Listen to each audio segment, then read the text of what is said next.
이번 시간에는 HTML에 관련된 디자인적인 태그에 대해서 공부해 보겠습니다. 자, 태그를 공부하기 전에 먼저 디자인적인 벤치마킹을 진행을 해 볼게요. 자, 사이트를 보게 되면 기본적으로 머리글이란 형식이 있고요. 머리글에는 메뉴가 들어가 있고요. 그리고 지금처럼 슬라이더까지 포함되어 있는 경우들도 있고요. 자, 그 다음에 이제 전체 메뉴. 자, 요새는 이제 모바일적인 구성이 앞서기 때문에 자, 이런 식으로 모바일 구조로 만들어져 있는 타입들이 있죠. 자, 그 다음에 이제 본문 구성들이 이렇게 있죠. 그죠? 본문 구성에 대한 내용들이 있고요. 그 다음에 이제 페이지를 맞춰가다 보면 지금처럼 이렇게 바탕글이라고 하는데요. 푸터 부분을 볼 수가 있습니다. 자, 이런 부분들까지 해서 하나의 웹사이트 구조를 가지고 있는데요. 이는 모바일 사이트에도 동일한 구조를 가지고 있습니다. 자, 관련된 텍스트, 전달 문서들을 좀 볼게요. 자, 보게 되면 일반적으로 HTML에 대한 이런 디자인적인 태그 형식들을 가지고 있는 것을 볼 수가 있게 되는데, 자, 이런 것들을 저희는 의미성 태그인 시멘틱 태그라고 보통 불리워지고 있습니다. 자, 그래서 일반적인 영역들을 지정할 때 저희가 이제 기본적인 구성 요건들이 있는데요. 기본적인 구성 요건들은 일단 디비전 형식으로 만들어져 있습니다. 자, 먼저 시작하는 마크업 태그를 저희가 이제 HTML 문서를 먼저 볼게요. 자, 안쪽에 들어가 보시면 start.html 문서로 시작하시면 될 것 같고요. 자, 문서를 한번 열어보시면 지금처럼 이전 시간에 배웠던 기본적인 마크업 타입들을 볼 수가 있습니다.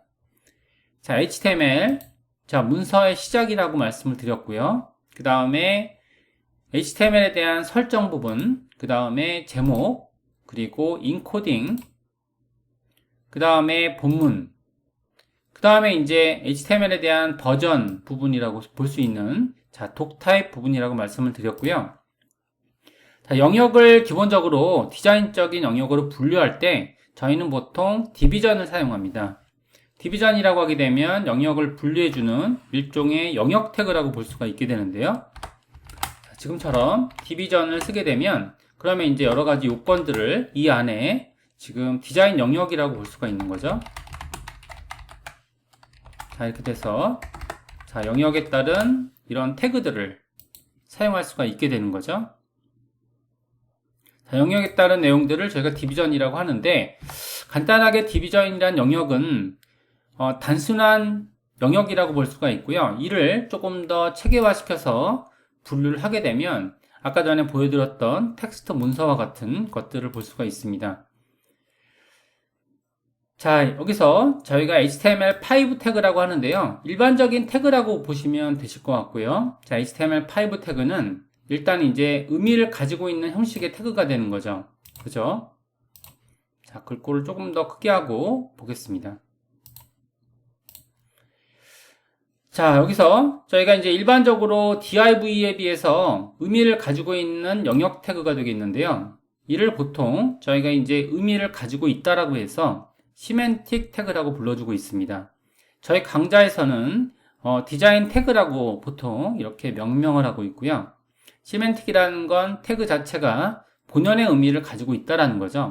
그래서 아까 전에 보셨던 사이트처럼 지금처럼 이제 머리글에 대한 타입들을 가지고 있다라고 하게 되면 그 메뉴라든지 상단에 있는 이런 유틸 메뉴라든지 이런 것들을 가지고 있을 때 이를 저희는 이런 헤더라고 불러주고 있고요. 그 다음에 본문에 해당되는 내용들을 저희가 섹션 그리고 하단에 있는 이런 바탕글 영역을 푸터라고 하고 있습니다.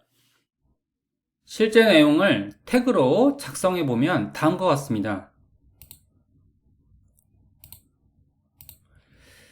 자, 먼저 머리글에 해당되는 내용들 저희가 작성을 한번 하고요. 그러면 이제 머리글에 해당되는 내용들은 저희가 헤더라고 말씀드렸죠.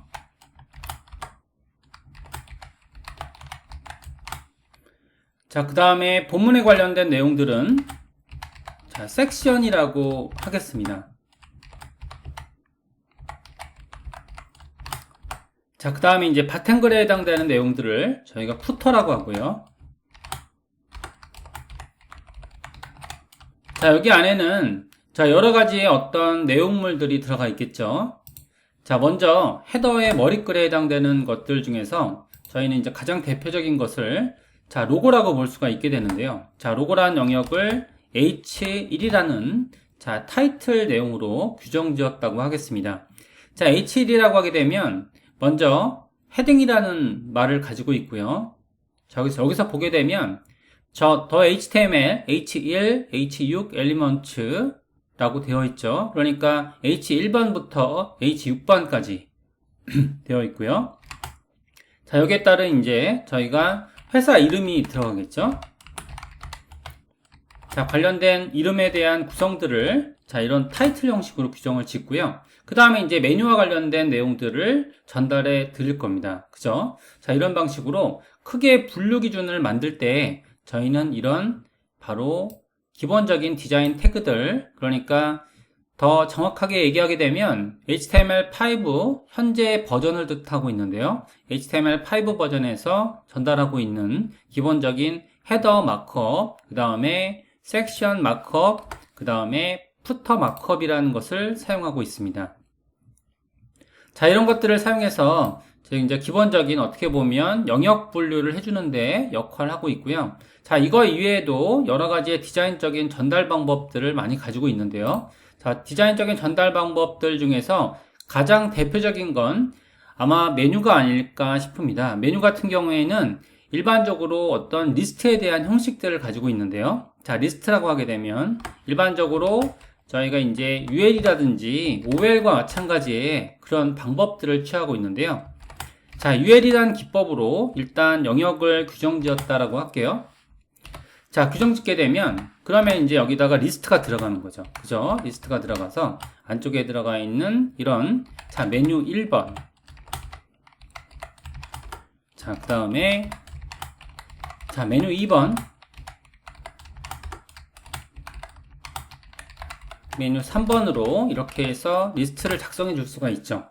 그죠? 이렇게 돼서 자, 이게 지금 아직까지는 HTML은 골격 구조라고 말씀을 드렸죠. 그러니까 자, 골격 구조에 해당되는 내용들을 만들어 졌고요. 실제로 디자인이 이루어지면 디자인이라고 하게 되면 CSS를 의미하고 있는 거죠. 그죠? 그래서 CSS에 대한 내용들이 전달이 되면 그러면은 지금처럼 이렇게 디자인이 구축이 되는 걸로 볼 수가 있습니다. HTML은 단순한 이런 골격 구조, 그러니까 저희가 이제 기본적인 뼈대라고 볼 수가 있는 거죠. 기본적인 뼈대를 지금처럼 만들어주면 물론 실제적인 디자인으로 표현되지는 않고 있죠. 자, 저장된 내용을 한번 저희가 볼게요. 자, HTML을 저장하시고요. 그 다음에 한번 보는 걸로 하겠습니다. 자, 보게 되면 자, H1번은 지금처럼 이렇게 해당하는 로고의 타입으로 등장하고 있고요. 그 다음에 li 리스트는 자, 메뉴에 관련된 내용들로 전달이 되고 있는데 자, 여기서 보게 되면 이런 H에 대한 약자는요, 저희가 보통 헤딩이라고 하고 있고요. 자, 헤딩이라고 하게 되면 일단은 저희가 H1번부터 H6번까지 쓴다라는 말씀을 드렸고요. 이를 저희는 헤딩이라고 합니다. 머리글이라는 거죠. 자, 이렇게 전달할 수가 있고요. 그 다음에 이제 UL이라고 하게 되면 아까 전에 보셨듯이 저희가 특정한 이런 넘버링이 된 데이터가 아니고요. 그냥 비순차 목록인 걸 알 수가 있죠. 그래서 보통 이제 리스트에 대한 내용들 중에 자, 이런 얘기를 하고 있습니다. 그래서 지금처럼 자, 이렇게 번호가 매겨져 있지 않은 리스트다 라고 해서 이런 호칭을 하고 있는 거죠. 여기에 따른 내용들 중에 이렇게 U자와 L자를 사용해서 UL이라고 표기하고 있습니다. 자, 물론 li는 리스트가 되겠죠. 자, 리스트 형식으로 이렇게 전달을 하고 있고요. 이렇게 돼서 표기를 하고 있는데 일반적으로 이제 이런 비순차 목록을 사용하는 경우도 있고요. 그리고 순차 목록을 사용하는 경우들도 있습니다. 자, 이 경우에는 이제 OL 같은 경우를 사용하고요. 사용 방식들은 동일한데 저 디자인을 할 때는 굳이 이거를 이제 분리하지 않고요. 일반적으로 같은 방식으로 보고 있습니다. 자, 이렇게 보게 되면 여기에 따른 내용들은 저희가 ordered list라고 해서요, 번호가 매겨져 있는 타입이라는 거죠.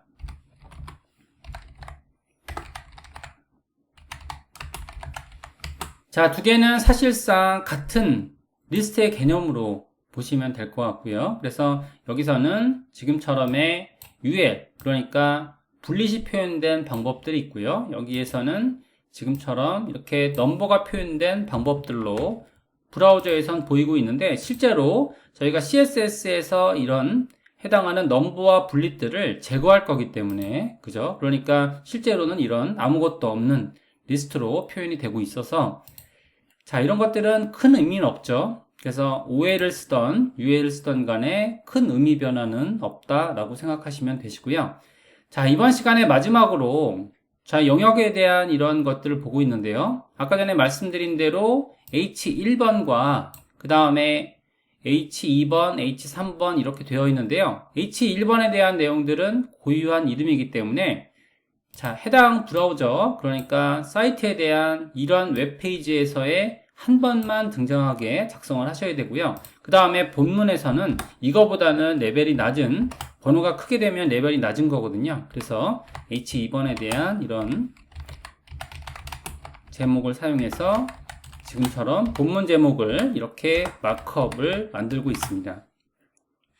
자, 이렇게 HTML 구성하게 되면, 그러면 헤더에서는 H1로 제일 높은 이런 제목을 가지고 있고요. 그 다음에 본문에서는 H2로 두 번째 높이로 이렇게 제목을 가질 수 있다는 거죠. 자, 이번 시간에는 간단하게 저희가 디자인 태그에 대한 첫 번째 내용들을 전달해 드렸고요. 자, 이런 내용들은 일단 이제 내용적인 부분이라기보다는 형식적으로 디자인적인 영역들을 분류할 때 사용을 하고 있습니다. 자, 대표적인 영역에 대한 분류들은 저희가 헤더와 그리고 섹션, 그 다음에 푸터 부분으로 세 부분으로 이렇게 나눠서 만들어지는 것이 일반적인 이런 디자인적인 타입이 되고요.